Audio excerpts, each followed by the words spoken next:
You're listening to Discography Discussion, episode 179, Still Remains.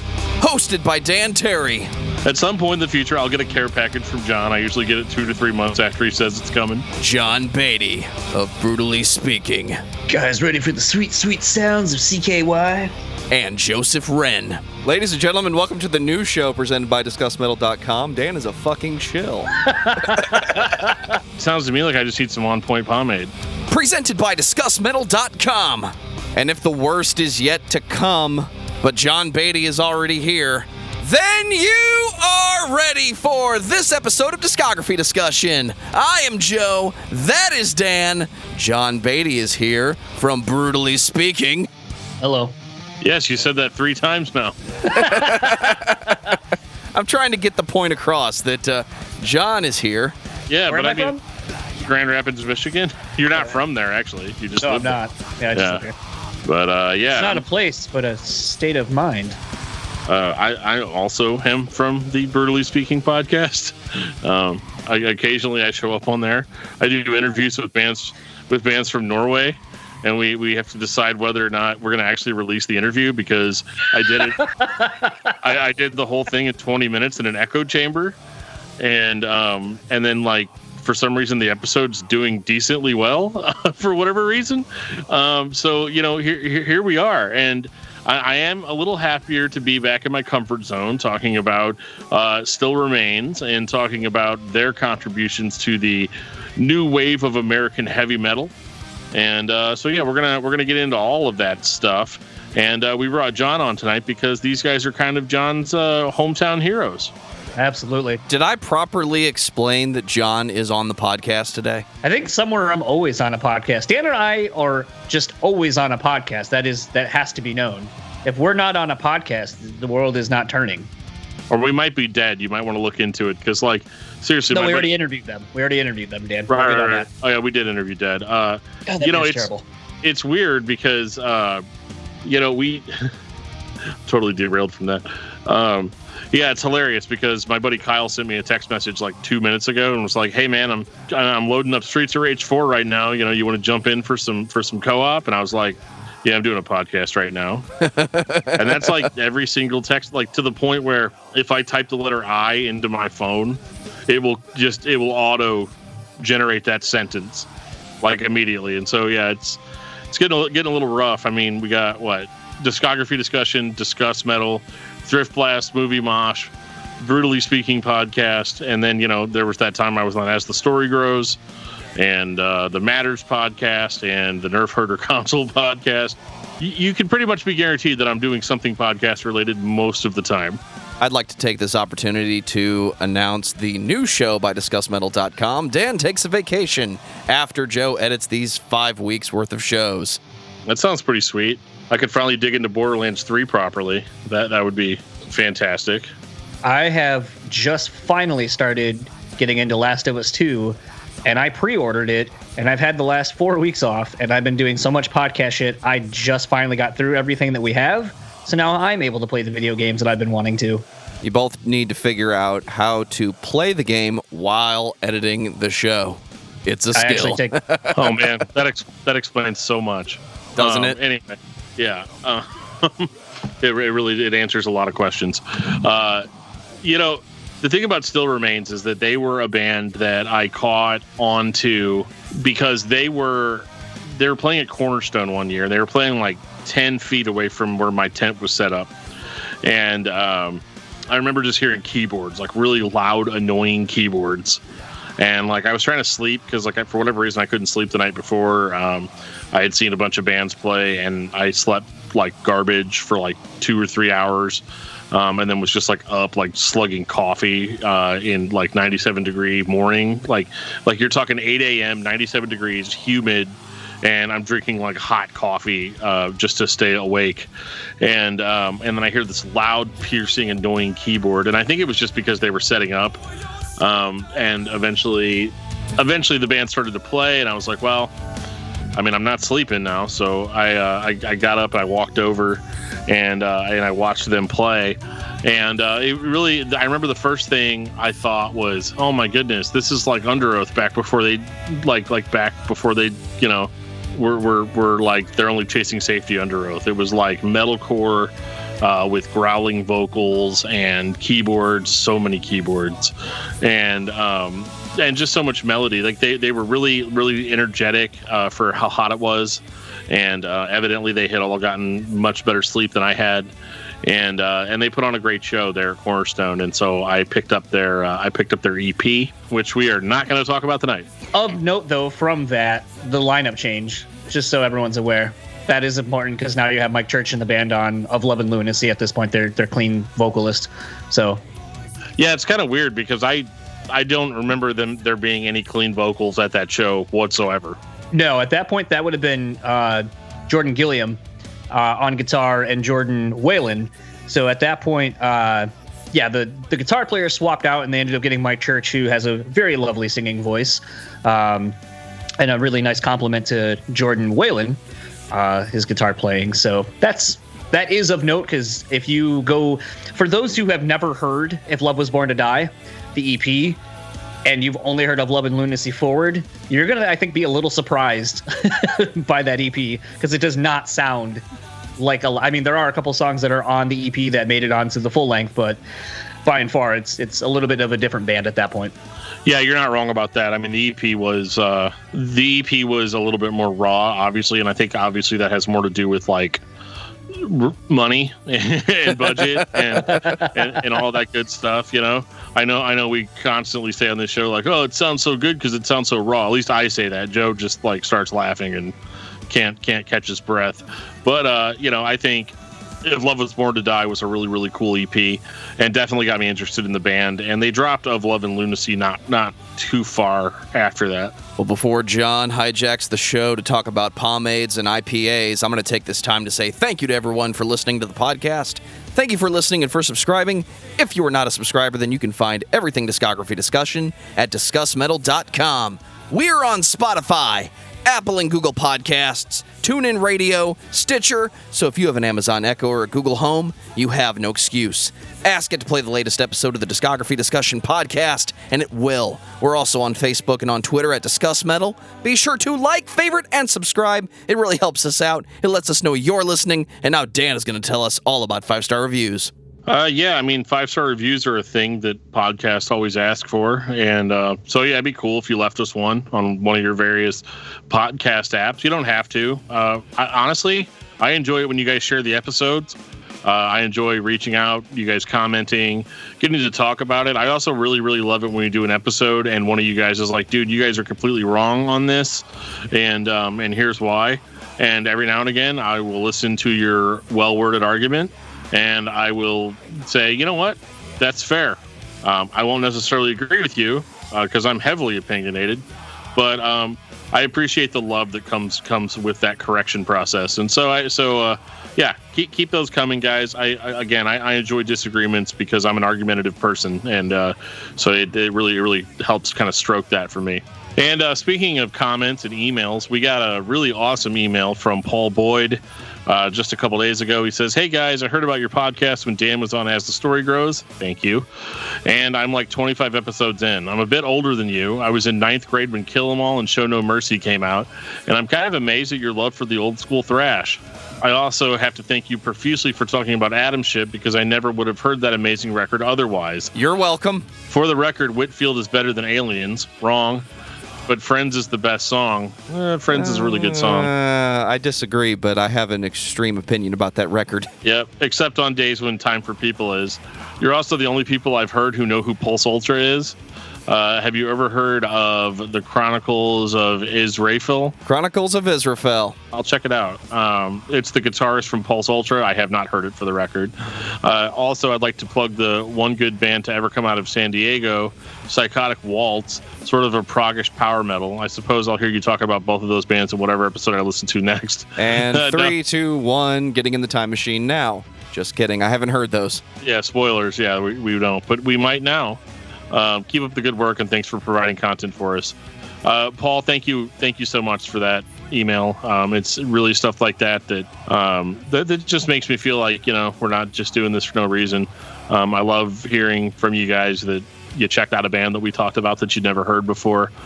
And so that's part of why we do this. The other part is just to stroke my gigantic ego. So, both of those things were accomplished with that email. So I really appreciate it. We're not the only ones, dude. Well, he needs to go over and visit our friends on Roach Coach that did a episode on Pulse Ultra. Yeah. We got a YouTube comment from Satanic Puppy Overlord in regards to episode 176, Gorguts. Hype! You're doing a non-new core band. We do a lot of those, even though we did a lot of core bands in the last few weeks. Well, I hate to break it to you, but we're doing an episode on a core band right now. Gorguts is one of my all-time favorite death metal bands. Dissonant death and black metal is some of the most interesting music ever, in my opinion. I largely agree, man. It's one of those things where, and this is something that, we'll get into at the end of the show, but if you don't like the direction of the show, or that we talk about X band more than we talk about other band, Y band, or band that you know of that you think that we would really dig, I mean, you can always reach out to us and let us know what bands you want us to talk about on the show. We do take those recommendations very seriously. I would say probably the past year, almost every band that we've talked about has been from listener suggestions. Because if it was up to me, I would just sit there and listen to Zayo and the Contortionist all day, and I would just be fine with that. So, if there's bands you want us to talk about, reach out. We're not necessarily a core podcast. We're not necessarily a new metal or a thrash metal or whatever. We try to cover everything within the sphere of heavy music, and every now and again we even go off the beaten path. So, if you guys want to hear it, we'll do it. You just have to let us know. Speaking of Roach Coach, we just dropped an episode of Discuss Metal with Jennifer Sosha of the Roach Coach, and dude, you nailed it. I don't know if I did so much as she did. I kind of stumbled around on some of the stuff that I asked, but no, she was very, very, very insightful answers, and she just has a really good perspective on things, and I'm glad that we were able to kind of dig into that, to kind of get into some subjects that were beyond the confines of just our shows. So it was a lot of fun, and I would talk to Jenny again anytime about any band. Madball? I mean, we can make it happen. Let's do it. I know it's not a secret to anyone who listens to this show on a regular basis, but just in case this is the first episode of Discography Discussion you have ever heard, John Beatty's going to tell you all about Brewtally Speaking. It's a show, sort of like Discuss Metal, except I usually have to go through publicists and can't talk about certain things. Like what, John? And that's why I don't go through publicists. Yeah, that's true. I go through this new thing called Facebook Messenger. Absolutely. Basically, it's an interview-based show. Dan and I talk on either end of the actual interview about the beers that we're drinking, or just things in general, maybe some pop culture news, some music news, whatever. We just did our 250th episode, which will be out, probably already be out by the time you're hearing this, with Jesse Zaraska of Misery Signals. So if you, for some reason, have never heard of the show, go over there. You can go to brewspeakpod.com. We have a website now. You can literally find anything. And then if you get lost somehow, we actually have a link in our sponsors/our friends thing, and you can go back to Discography Discussion and catch up with anything that you might have missed there. Which is usually quite a bit. Yeah. Yeah, I mean, and Brutally Speaking, it's a lot of fun because it's kind of my goof off podcast, in the sense that we kind of joke around. We don't set an ultra serious tone unless we have to. And some of the guests that we've had on over the past few years have been incredible. And Jesse from Misery Signals is not the only Jesse that you have recently spoken to. No, I did a very Discography Discussion-esque episode with Jesse from Killswitch Engage, where we talk about everything not Killswitch Engage. So the 17 other projects he did pre and post his time in Killswitch Engage, and including the 4 that he's in right now, including The Weapon, which is a really cool punk band with their guitar tech, Josh, who has been on the show a couple of times. And a fun thing we've been doing lately, and you'll probably start seeing Discography Discussion start doing it as well, is the Facebook and Instagram live stuff. We've been doing a couple more interviews via that, just for shits and giggles, because we have so much content. We don't want to bog ourselves down, so that's the only way we're not really creating more work for ourselves, is to do fun outlet things to still kind of be creative, quote unquote. I learned that from Dan, actually. And this. Hey, these things happen. Yeah. So I guess that's it, isn't it? Good night.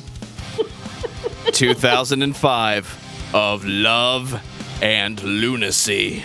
So I have to give a shout out to my friend Buddy Reno, like right away, because this guy was the ultimate peddler of this album. He was the ultimate shill. Oh my god! For Still Remains when this record dropped. Hey guys, of Love and Lunacy, you should listen to it right now. Buddy really wanted a very specific brand of bread and butter that only Still Remains was able to provide for him that year, that moment. Because I remember him and I were having like a really serious conversation about something. It was Zayo. And he was mad at me. No, it wasn't about Zayo, but he was mad at me. He was mad at me about something. I can't remember. We were at a Burger King. And we were digging change out of my car because that's the way we used to do things, is we'd dig like $2 out and get like a burger each. I was much skinnier back then. But we were at a Burger King and he was mad about something. And then he just like looks at me, because I said something probably dumb, like joking about something, and then he just looks me straight in the eyes. He goes, dude, and here's the thing. He's like, I just can't believe about you. Like, have you even listened to Of Love and Lunacy?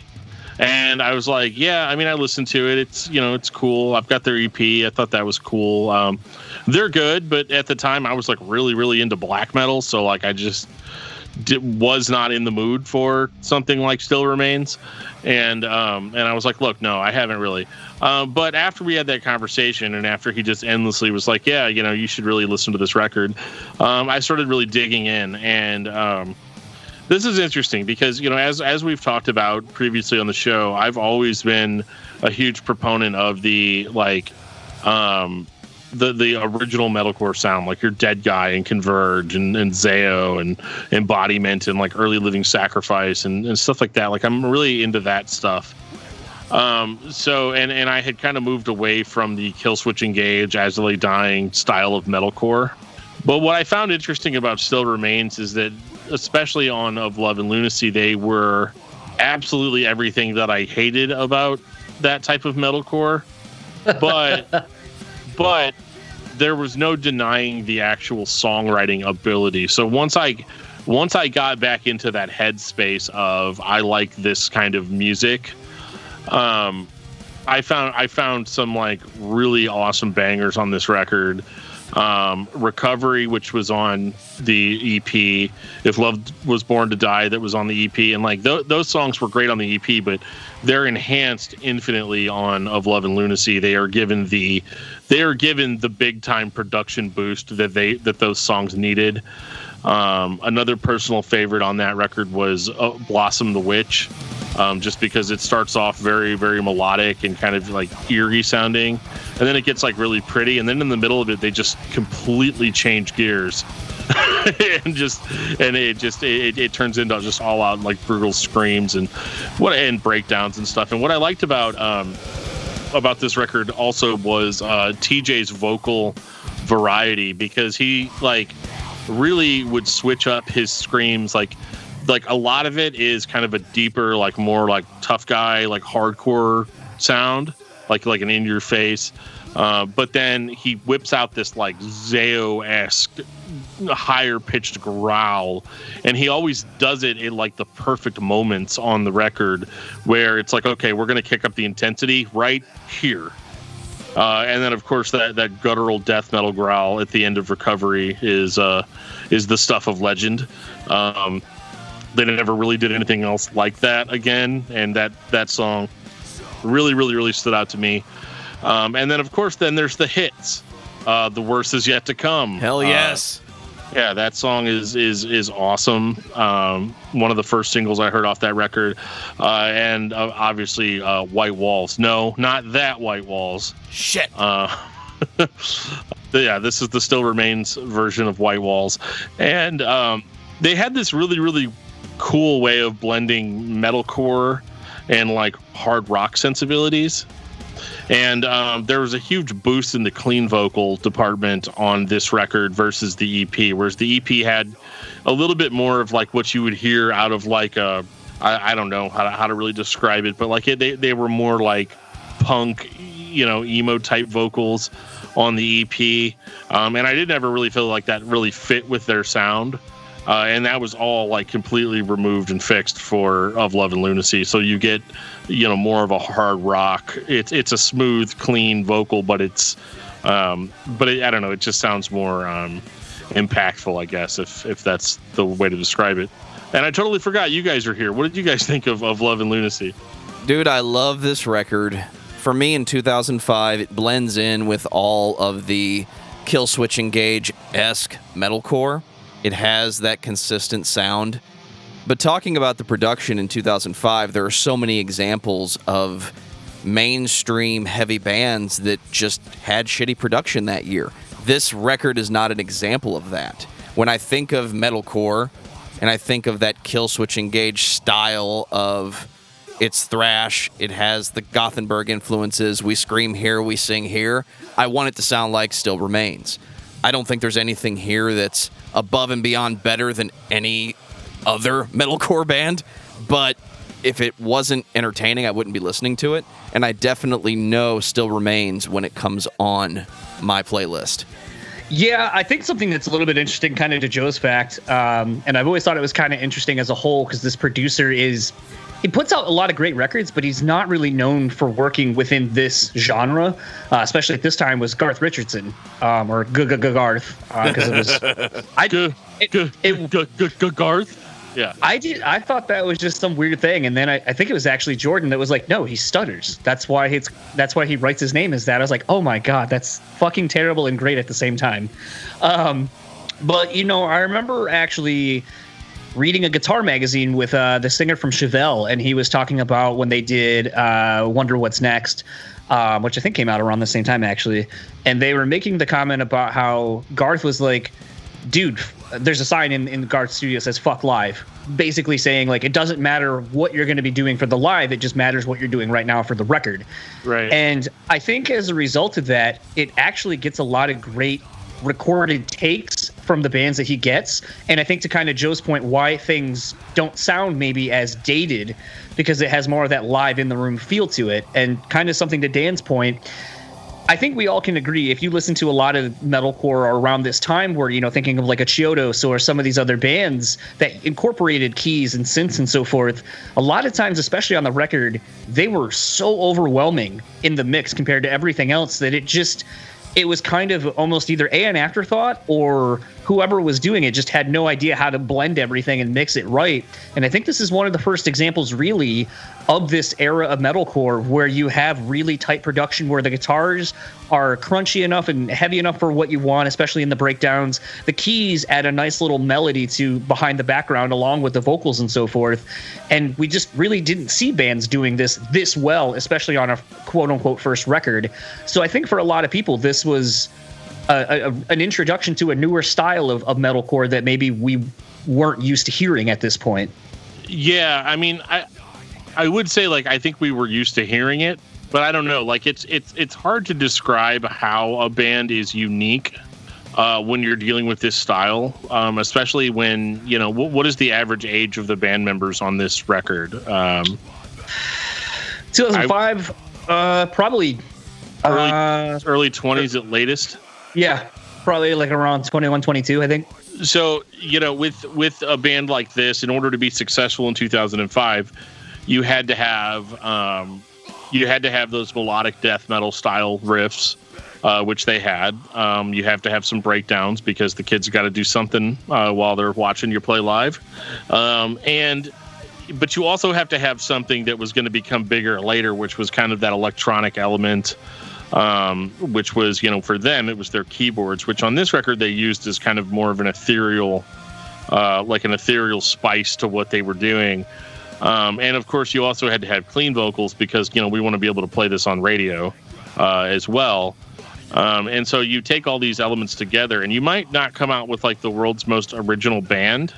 But again, there's something about the songwriting itself and the passion in the vocals and the delivery of the lyrics, which the lyrics were very, very, very personal. They were passionate. They were universal. I know that Still Remains was credited as widely as being a Christian metal band, but they didn't really.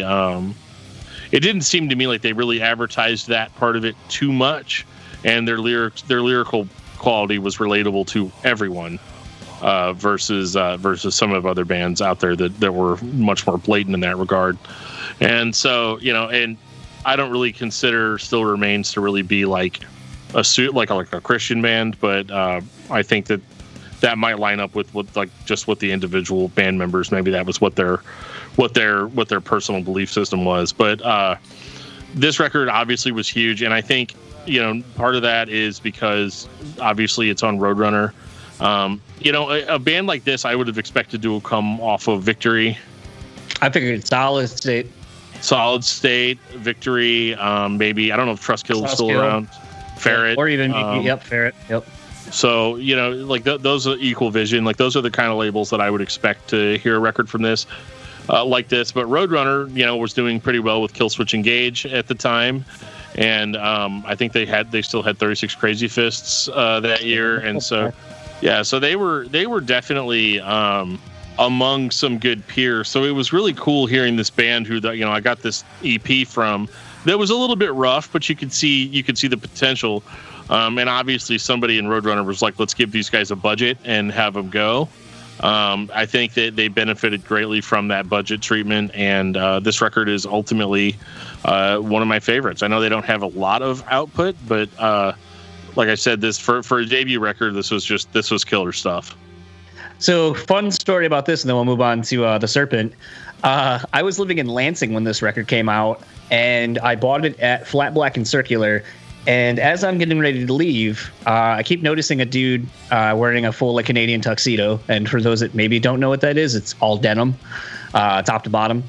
And so looking at this dude, and we're all kind of eyeballing. There's only maybe 2 or 3 of us in the shop.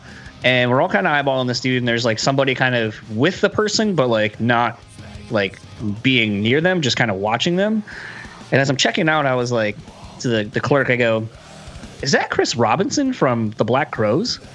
And he's like, yeah, I think so. It looks like him. And I was like, huh.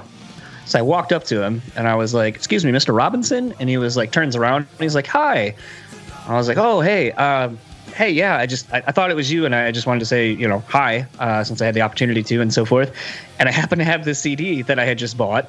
And he goes, oh, do you want me to sign that CD? And I looked down at it and I'm like, I feel like that'd be kind of fucked up to hand him a Still Remain CD and be like, you want to sign my Still Remain CD from Chris Robinson? It'd almost be as awkward as did you have what's the dude from American Idol? From Step Brothers. Oh, I didn't watch American Idol. I'm sorry. Something Jackson. There it is. Yeah, whatever. Bo Jackson. Bo Jackson, yes. We'll just say it was Bo Jackson. Sure. But he was just like, oh, Randy Jackson. And he was like, oh, did you have Randy Jackson sign your katana? And he's like, well, yeah, what else would I have had him sign? So I almost felt like Step Brothers wasn't out at the time, so I didn't have that for a reference. But it would have felt really weird for me to be like, here's my Still Remain CD. That's not your music, but here, sign it anyway. So needless to say, I did not have him sign this record, but I always remember buying this record for that very fact. And then he was like, do you want me to sign anything? And I was like, no. And I was like, just wanted to say hi. And then I was like, what are you doing here? And he goes, I'm on tour. After I was just like, oh, I'm a huge fan of yours and your solo stuff. He's like, I'm on tour. And I was like, oh, didn't even know. That's hilarious. Well, this is also that era Dana and I were talking about where in your life where you're living on your own and you're broke and can't afford things like a computer or internet or smartphones, because those technically didn't really exist back then. So yeah, that was that era where I was like, I have absolutely nothing, and I had no way to even know that you were coming here. So it is what it is. There you go. 2007, The Serpent. Okay, I'm gonna you know what, Dan? No, I'm not gonna let you shit on this first thing. So how about we have some positivity first? I like this record. I think the fact that you lost another lineup change, you have a different drummer and you have a completely different keyboardist, which is a huge part of this record, because I think where we were talking before about how the keyboards were more of a ethereal background complement to the music, this is more of a lead instrument now on this record. And I definitely think this is an example of a band having some success with some singles, like you had talked about with The Worst Is Yet to Come, White Walls, and so forth, and trying to go maybe in a more melodic approach I know a lot of the people in the bands listening to stuff that isn't what they play. I mean, that's a big thing you always hear whenever we do any of these interviews. Is I don't listen to the music really that I play. I just happen to be in a band that is this. I think there's a lot of interesting songs on this, and I think there's great songwriting. I think what doesn't help is the production. I think the production, Steve Evans is a great producer. I think we have plenty of examples, even speaking to Dead Guy from earlier, of what Steve Evans can do. I think there were just too many new elements to this record, and I can't necessarily speak to if the label was involved in going, hey, we need you to kind of have a bigger single. We want a lot more out of you. I also wonder how much of like the European touring the band did, because they were big over in Europe, playing with bands like Bullet for My Valentine and so forth. If any of that had something to do with the difference in sound on this record. But I think this is actually, when you spend a lot more time with it, I think this is actually a pretty solid record if you give it a fair shake and don't try to necessarily compare it to anything else. So that thing you said about how the keyboards are at the front of the band now, they're the focus of the melody, that doesn't work very well with metalcore in 2007.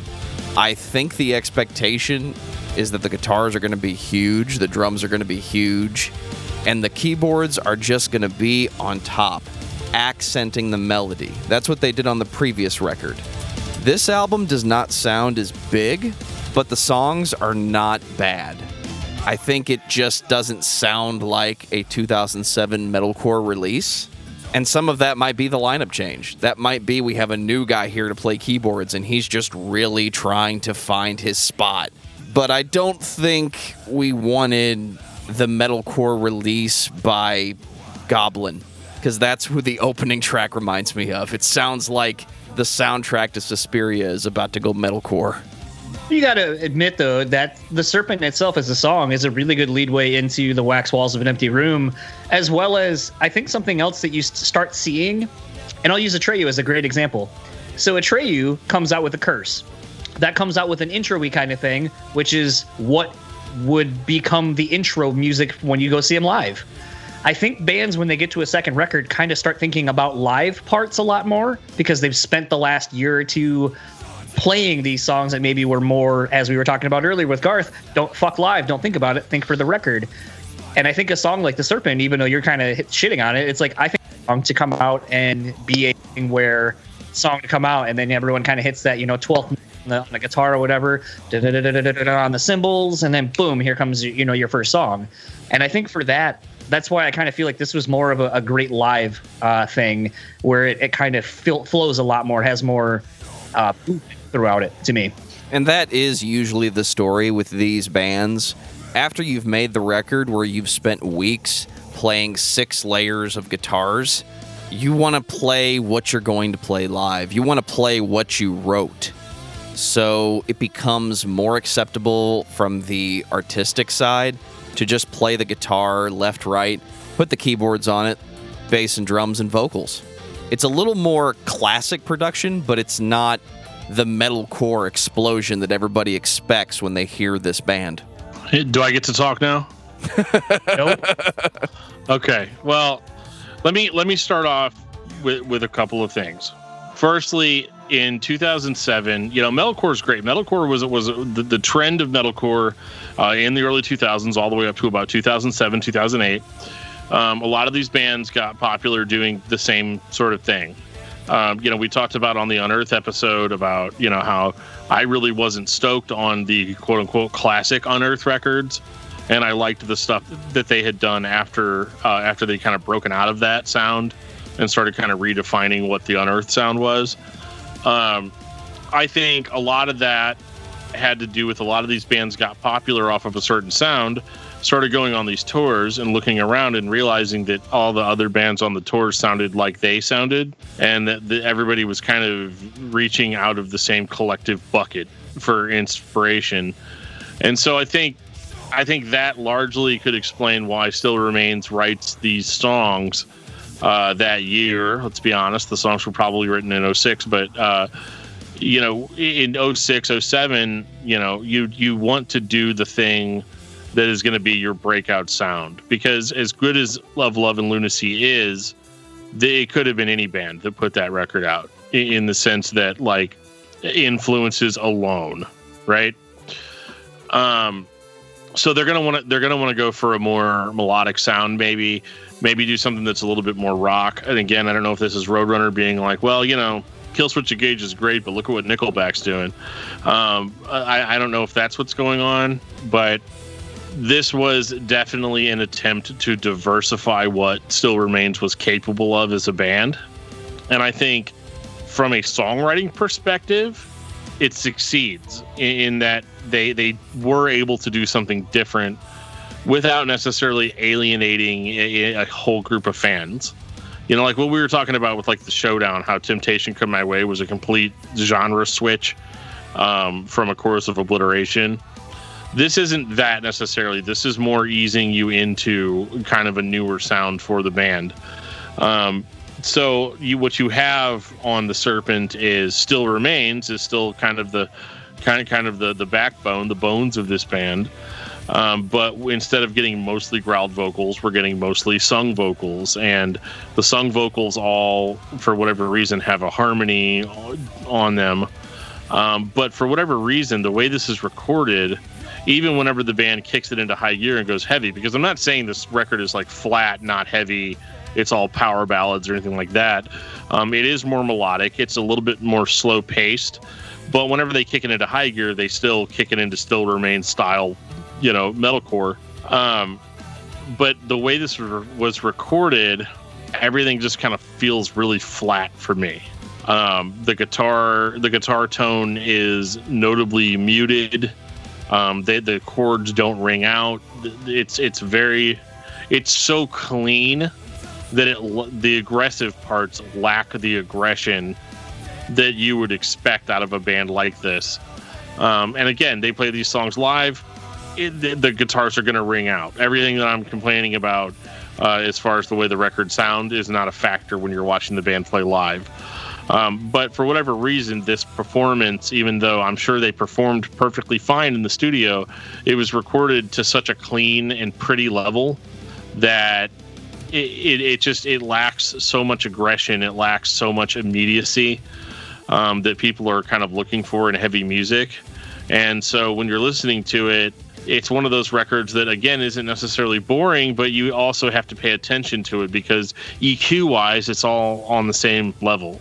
You know, the heavy parts are just as are the same are at the same volume as the lighter parts, and so it all kind of blends together. There's no punch. You're not feeling the impact of the riffs. Correct. And so that's really my main complaint with it. I don't think that it's bad. I think experimentation is always a good thing, especially in this genre, because you might hook somebody that isn't necessarily into metalcore with a record like this, you know. But I just don't think that overall it was a success, and I blame the production for that. Do you think? I mean, obviously with Roadrunner owning this, I don't think we'll ever get this. Maybe we will. Do you think this is one of those where a remix remaster would probably do this record a lot more justice, do the songs justice? I think so. Yeah, if they gave it kind of more of a dynamic range treatment. You know, all I'm asking for as a music fan is that the loud parts be loud and the quiet parts be quiet, you know, because I'm not arguing against a flat production either, in the sense where, like, I don't want a record that's like super, super loud to where like even the quiet parts are like clipping because they're trying to keep everything at the same volume. I think they call that like the loudness wars or whatever, you know, where everything's just so ridiculously loud that nothing punches, like everything just clips and it just sounds fake.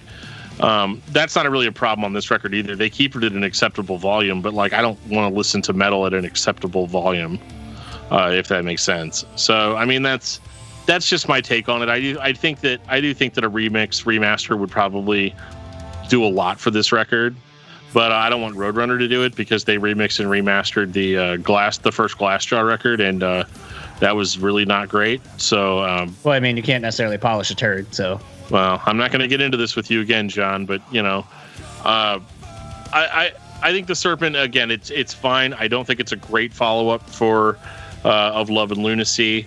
I remember kind of my circle of friends being a little disappointed in the record, especially my friend Buddy, who I mentioned earlier. He was not about the Serpent, especially after his loving devotion to Of Love and Lunacy. And then I kind of remember, like, at this point, this is 2007, I remember Still Remains more or less just kind of fizzling out. Yeah, they broke up a year later, 2008. They did Warped Tour. And the weird thing is, it's kind of funny. We are collectively talking about how the expectations for this record versus the reality of it when we all got it.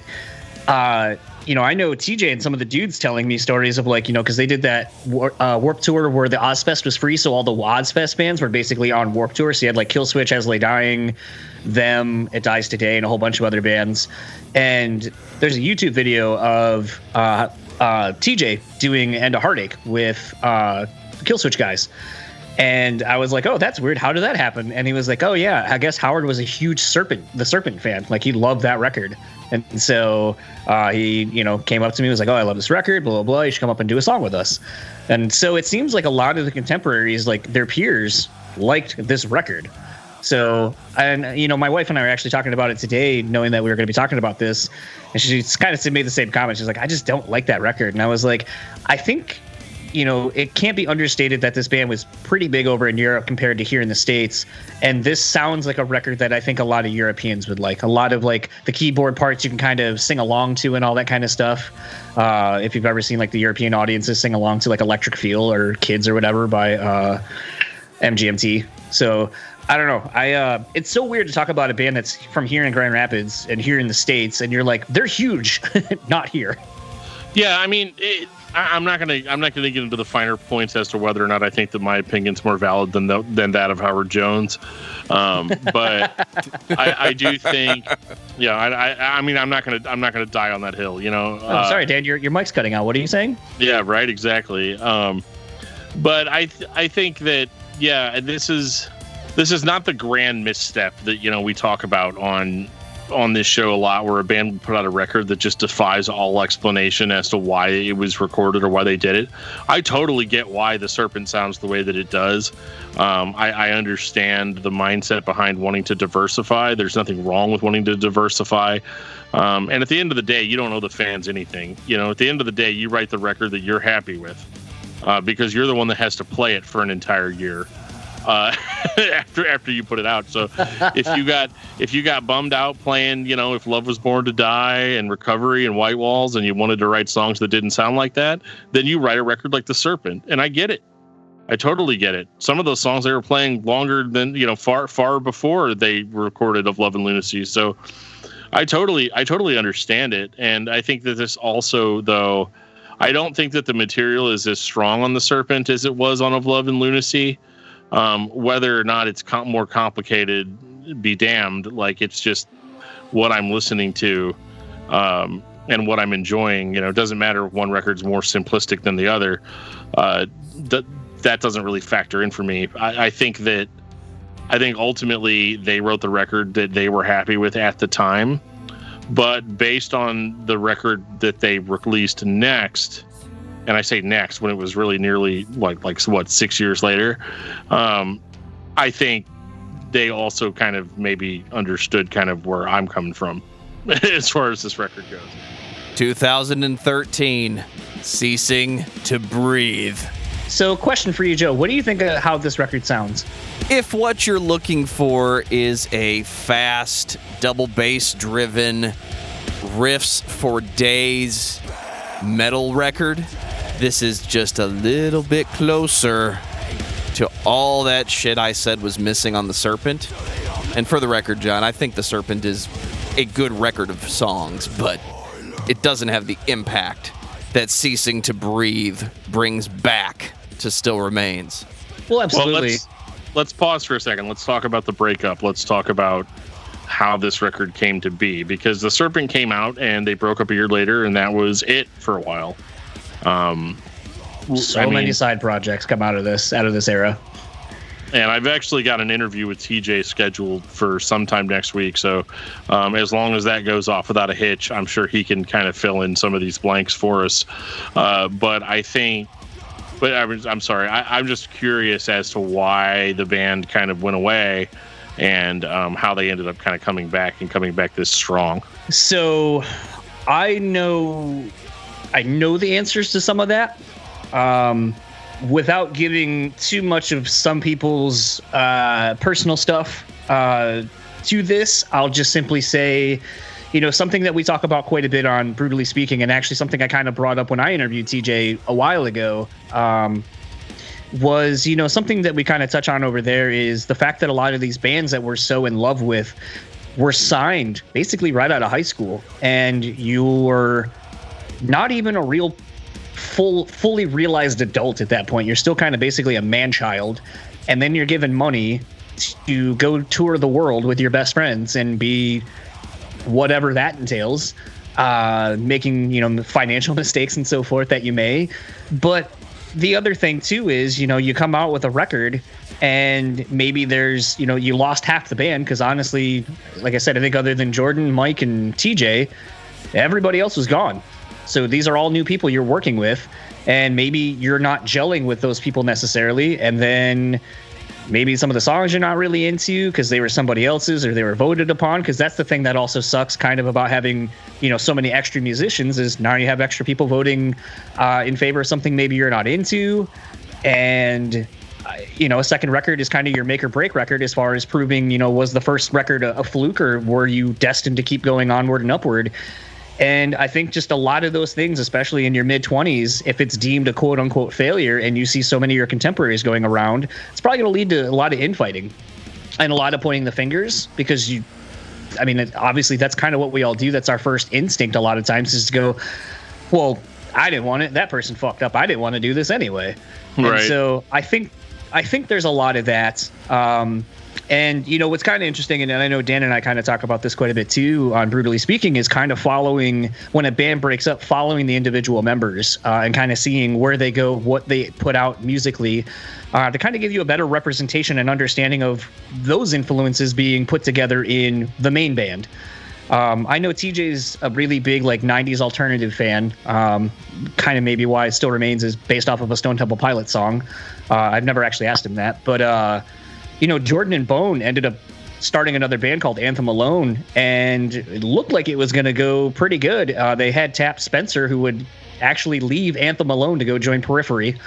So I can only imagine how that would have gone. But as a whole, it was kind of interesting. A lot of the guys started up bands. Mike Church started a band called Julius that was like a power pop rock band. Which kind of makes sense if you hear his voice and stuff like that. And it was interesting to not really see any of the guys coming out and supporting the other bands. So I think that just kind of showcases a lot of burnout of seeing those people, being around those people. And I think it wasn't until they did the Haste the Day final show, what was deemed the final show at the time, down in Indianapolis, that got them back together to at least perform that one time. And then that kind of is what resurrected the band getting back together. And I think that was 2011 or 12, I think, when Haste the Day called it a day. And then they did the inevitable Haste the Day Burning Bridges anniversary show. And then that was kind of with the newer lineup that had been writing. And then here locally, they were doing small one-off shows. They did one where they did all of it was a regular show, but in the middle of the set they did If Love Was Born to Die with the original lineup playing. And that was kind of the spark, really, I think, was just kind of the old and the new Still Remains kind of getting together and jamming and kind of refinding the love, and especially playing the old stuff. And if I'm not mistaken, that is what the catalyst was for basically starting the process of Ceasing to Breathe, and then starting the GoFundMe for it and all that kind of stuff. Well, I'll let you know after my interview whether or not you were wrong. Probably got some of that wrong. It happens. I get stuff wrong all the time. It's one of my favorite things about doing this show. But they definitely found the love. They found the passion again, because let's talk about this record. The one reason, and just to kind of finish the one thought, the reason I asked Joe what he thinks of the record as far as how it sounds is because, as I just said, it was a GoFundMe thing, and Mike Hadalack from It Dies Today, their guitar player, came out here and recorded this in Mike Church's basement. So this is literally a home recording, and I know Joe talks a lot about that on this show, so that's why I was trying to figure out and ask him, like, what did he think of the sound of the record, since he's such a proponent of that. Well, John, this is 2013. That glorious MacBook that you see sitting in front of Dan is the number one tool of the home recording enthusiast and even some professionals who mix and record in less than ideal conditions. But metalcore is one of those genres that is so production formulaic. It is not difficult to reproduce in a less than ideal scenario on less than ideal equipment. I would say right now, if you've never recorded or mixed an album yourself and you're trying to learn how to do that, you are going to have less difficulty finding tutorials and templates to record and mix your groundbreaking metalcore song than you would for, say, a classic rock record or a jazz record where you have to actually balance the musicians in the room. Metalcore is more of, this is the big sound that we make, and less about the atmosphere of the room itself. So it sounds good, but you're not trying to over-execute, if that makes any sense. Well, I would say that the production quality on this record is really one of its biggest strengths, because it is so raw. Yeah. So, like, I mean, this is an interesting third record because this blows Of Love and Lunacy out of the water. This obviously, you know, the serpent isn't even like part of the equation here. It's really not. This is some of the most brutal Still Remains stuff that I've heard. There's no stops. There's no management. There's nobody saying like, hey, you know, if you did this, or if we, you know, add a dropout of to just cleans or whatever. Like this is just straight up like, it's so much later than Of Love and Lunacy that it's like enough time has passed now to where when they're playing similar type music that it's actually nostalgic now and feels good to hear with modern production. But I mean, this is a riff attack unlike anything else that they've ever had before. These songs are infinitely heavier than any of their previously recorded material. The vocals are far more piss and vinegar. It's funny though, because the cleans are improved as well. So you have cleaner, you have super clean choruses, but they don't sound flat or boring like maybe they sounded on the Serpent, and they're more in the songs. They don't. It's almost like more of the Slipknot approach.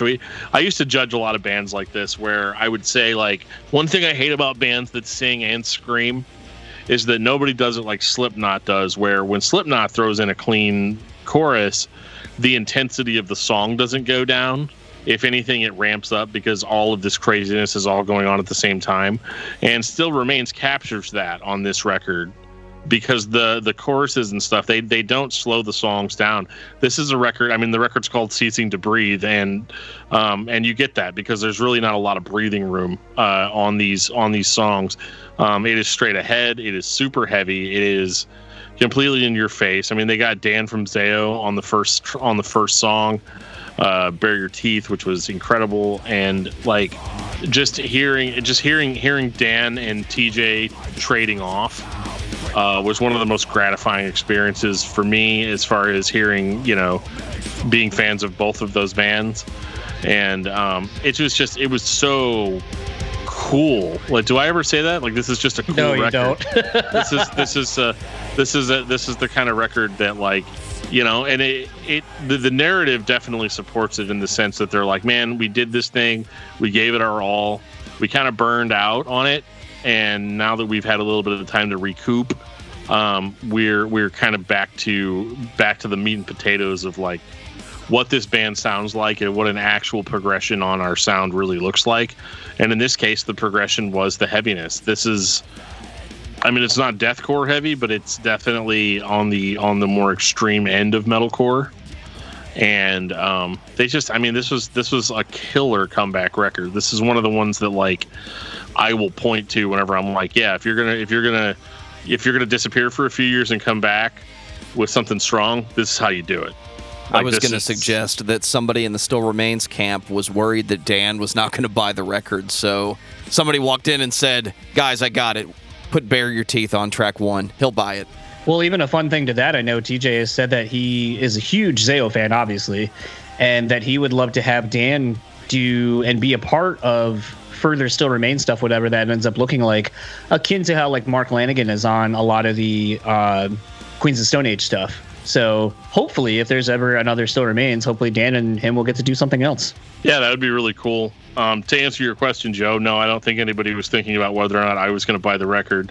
I did not then, nor do I still have that kind of pull with anybody that makes music. So, you know, maybe after 30 years of doing this podcast, like it'll be like, I wonder what Dan from Discography Discussion would say about this one. Like, but probably not. So, but yeah, this record is killer. I recommend it 1,000%. I backed it, you know.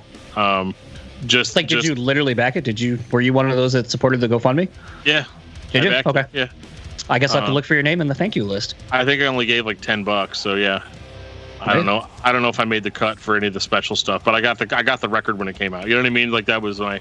I'm not one of the big time supporters where I'll like throw like $400 to $500 to get like, you know, partial producer credit or you know Skype in with the band. I can happily say after 4 years of podcasting that I've never had to pay anybody yet to talk to them on Skype, so there's that. Yeah, no, this record was, and still is, I was listening to it a lot today, and just remembering how I felt when it came out, because, I mean, there was sort of that, like, a Jekyll and Hyde kind of thing of, like, what Still Remains am I going to get? Am I going to get The Serpent, or am I going to get Of Love and Lunacy style? And, you know, with it kind of basically, other than the bass player at this point being the original band at this point back together, I kind of figured we were going to get something a little more aggressive and a little more in line with Of Love and Lunacy, tighter tracks and so forth.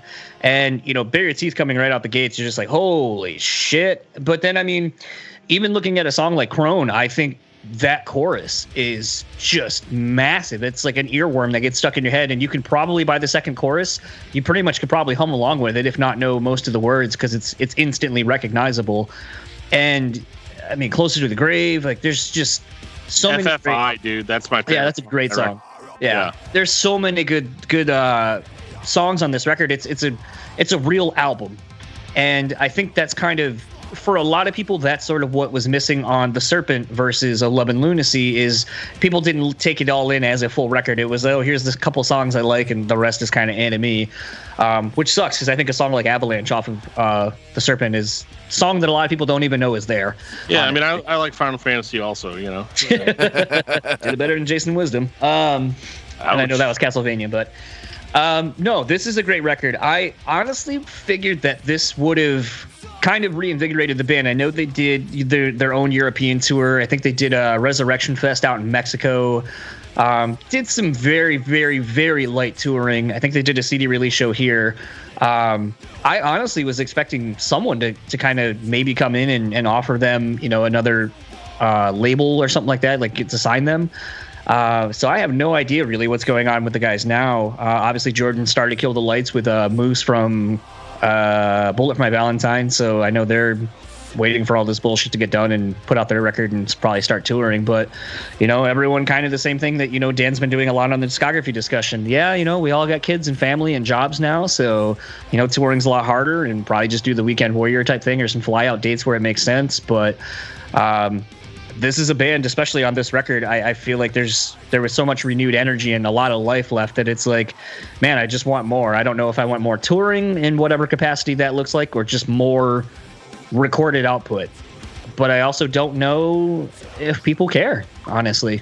Yeah, I mean, I care for sure. I think, you know, it's hard quantifying that this record came out 7 years ago, because I still listen to it fairly regularly. Same.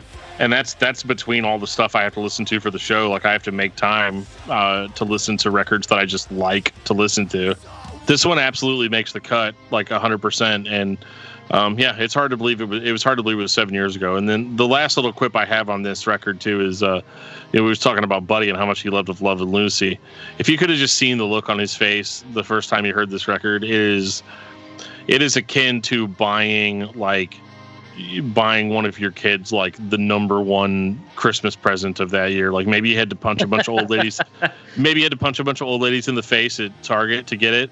But you got it, and just to see the look on that kid's face, this was absolutely the look on Buddy's face when he heard "Bare Your Teeth." He was like, "Oh my God, this is it. This is absolutely the greatest thing I've ever heard in my life." Final thoughts on Still Remains, Dan. You really need to check out Still Remains if you haven't heard them before. If you like keyboards in your metalcore, they've got that. If you like singing in your metalcore, they've got that. If you like songs that will actually stick with you and aren't just a collection of weird riff and inexplicable changes, they got you, man. They can be brutal when they have to be brutal. They can be passionate when they have to be passionate. They can be super melodic too, if that's your bag. They're just kind of the whole deal. I feel like they're a band that is horribly underrated, especially for being on Roadrunner and having that level of push. It does shock me sometimes when I ask somebody like if they've heard Still Remains. Most people haven't, and that just doesn't seem right to me. John, what about you?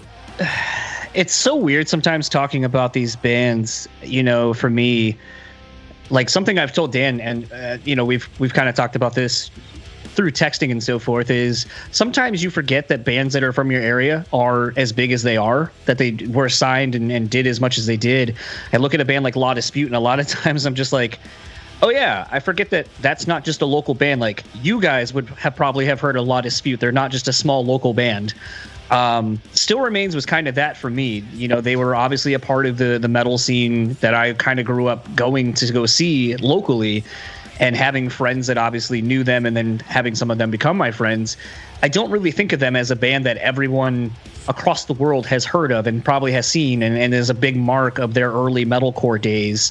But I think that also speaks to the impact that any band can have. And I think Still Remains started off being one of those bands that a lot of people saw a lot of promise and potential in. And for whatever reason, maybe Dan can get into more of that in his conversation with TJ, they just never really kind of were able to fully live up to the expectation that I think a lot of us had for them, and kind of became one of those bands that for a lot of people maybe is whatever happened to them? Because as Dan and all of us have just said, Ceasing to Breathe is probably arguably their best record.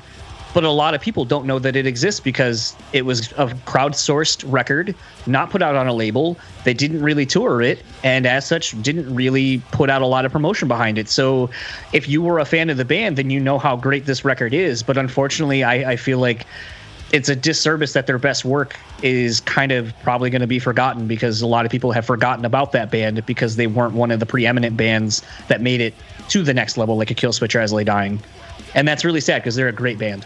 Anytime you have a different genre of music become the popular music of the decade, you always have the big name bands that come to mind anytime someone talks about metalcore. It's going to be As I Lay Dying. It's going to be Killswitch Engage. Somebody's going to start an argument about Killswitch Engage's metalcore, Under Oath was not. And Norma Jean's not metalcore and hardcore, and all these genre-splitting conversations happen. And those are good conversations to have if you're a fan of this music. Still Remains is a band that writes just as impactful songs as those bands that you have heard and continue to listen to. And if you're not paying attention, one or two of those songs might sneak by you on a metalcore playlist, and you're going to go back and say, what was that song called? Oh yeah, that was Kane. Still Remains? I didn't know they were still here. Even back in 2013 when this record came out. The music is good. I enjoy listening to it. I think it's challenging to come up with a reason that this band stands out that other metalcore bands are not doing themselves, but it's also not a style that can be innovated that way. So if you are a fan of heavy music, you like riffs and some fucking groove with some serious melody on top of it, you should be listening to Still Remains. Dan, what's your album of the week? My album of the week, I've been going back through some of the material that we've covered on recent episodes. So mine is Point of Recognition, Adoration of a Sun. John, what about you? I'm always the oddball whenever I'm on this show. You guys hit me when some interesting shit's out. I've been listening to Legends Never Die, the new Juice Wrld record that just came out. R.I.P. Juice Wrld. It's a really great kind of all over hip hop, kind of R&B kind of thing. I think that dude was really talented, and there was a lot of potential for what he could have done. And sadly, this is the last record, I think, at least, unless there's more music somewhere, but this is the last record we'll ever get from him. So if you're into some other forms of music other than metal and hardcore, go check out Legends Never Die by Juice Wrld. I'm a big fan. Motörhead, March or Die. It has Hellraiser on it. Do I need to say anything else? Xenoblades. Take us out, DFT. Have you ever been listening to this podcast and thought to yourself, man, I really wish that they would talk about more dissonant death and black metal bands instead of all these core bands? Well, I mean, I got you. All you have to do is send us a message. And there's a lot of different places you can do that. You can do that on Twitter at discussmetal. You can send us an email at danandjoeshow@gmail.com. You can join our official Facebook group at facebook.com/discography discussion. We have our main page there, and you can join the group pending approval. I don't just let anybody in there, only cool people like yourselves. So check that out. You can also reach out to us on Discord. There is a link in our show notes to our Discord server where there are people chatting all the time about the show, but oftentimes just their own recommendations. It's a really cool kind of community we have there. And when it starts getting cold outside, you might want to swing over to our official Teespring store. There'll be a link in the show notes to that. You can pick up a hoodie for $25. I highly recommend it. And on that note, this has been episode 179 of Discography Discussion. Thank you for listening. You can like us on Facebook and follow us on Twitter at Discuss Metal. Subscribe to our podcast everywhere you listen to podcasts, including Google Play, Apple Podcasts, and Stitcher. Visit discussmetal.com for all things discography discussion, and please send questions and comments to danandjoeshow@gmail.com. If you are not a patron, you can become one at patreon.com/discussmetal. We have some sweet perks. John Beatty and Brutally Speaking can be found at brewspeakpod.com and on all your social media platforms.